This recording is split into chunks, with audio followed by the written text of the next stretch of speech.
ഇന്നത്തോടുകൂടി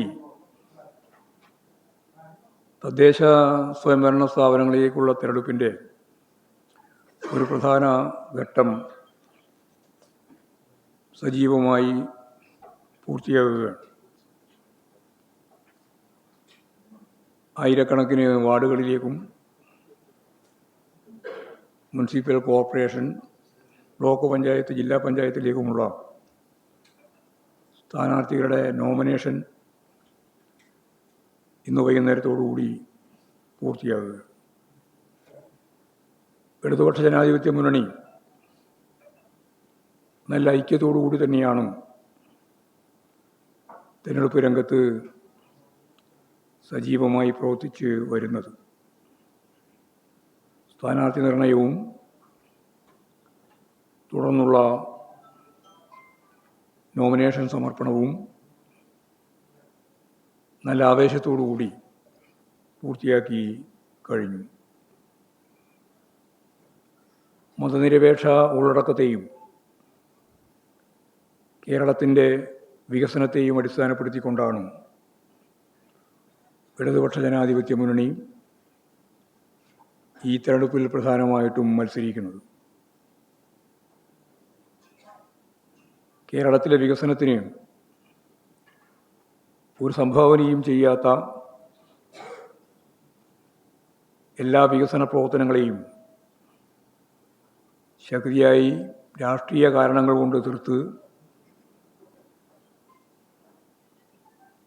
കേരളത്തിൽ ഒരു വികസന പ്രവർത്തനവും നടക്കുന്നില്ല എന്ന് വരുത്താനുള്ള ശ്രമമാണ്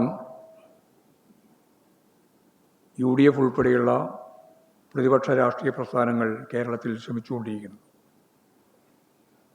പക്ഷേ ജനങ്ങൾക്ക് അനുഭവവേദ്യമായ കേരളത്തിൻ്റെ വളർച്ച, കേരളത്തിൻ്റെ വികസന കാഴ്ചപ്പാട്,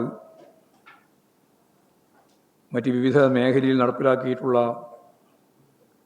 ജനങ്ങൾക്ക് അനുകൂലമായ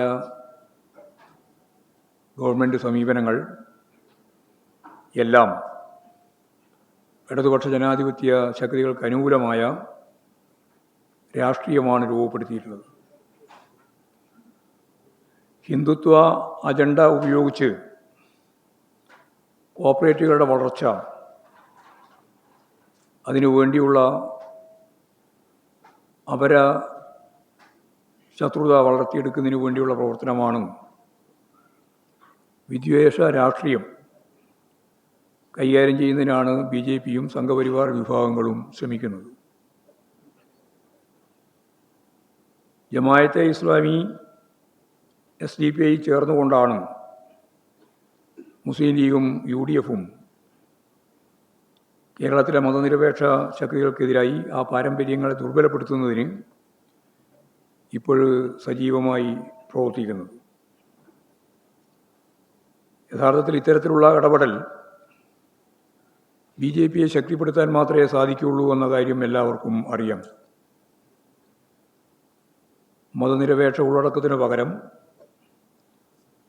ജമാഅത്തെ ഇസ്ലാമിയും SDPIയും മുന്നോട്ടേക്ക് വെക്കുന്ന മതതീവ്രവാദ നിലപാടുകൾ ഇന്ന് തൽക്കാലത്തേക്ക് 2 സീറ്റ് ലഭിക്കുമെന്നതിൻ്റെ പേരിൽ ഐക്യപ്പെട്ടു പോയാൽ